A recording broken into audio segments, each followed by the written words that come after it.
Assalamualaikum warahmatullahi wabarakatuh.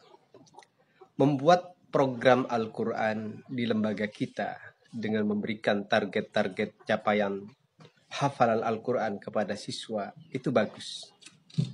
Hanya saja kadang kita melupakan hal terpenting dari proses pembelajaran Al-Quran di lembaga kita, yaitu kesadaran terhadap Al-Quran atau yang disebut dengan wa'yul Quran.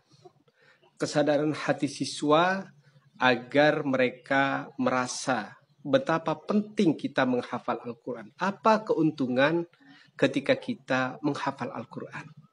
Apa manfaatnya ketika kita terus bersama Al-Quran?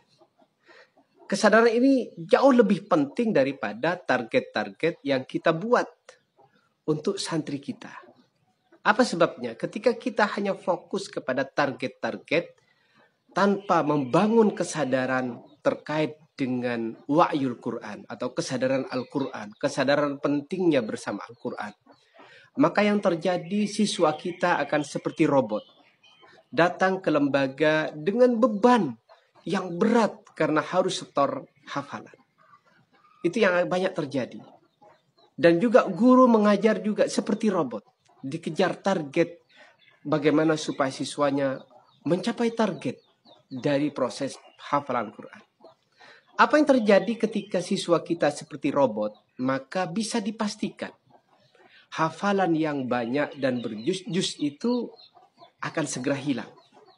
Kenapa? Karena di dalam hatinya Al-Quran masih menjadi beban bagi dirinya. Harus menghafal sekian, harus menghafal setor sekian setiap hari.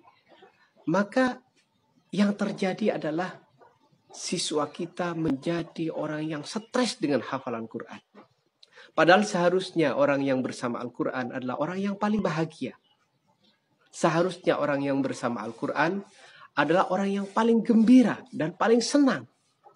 Inilah yang banyak terlupa di lembaga pendidikan terkait dengan membangun kesadaran Al-Quran di hati siswa.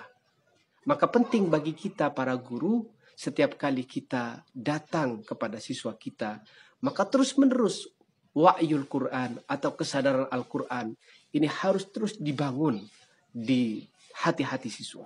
Jangan hanya fokus kepada target-target hafalan. Ketika hati ini sudah terbangun, maka target atau siswa akan melampaui target yang diberikan. Kenapa? Karena di hatinya sudah ada kesadaran senang dan bahagia bersama Al-Quran. Itu yang kira-kira menjadi PR.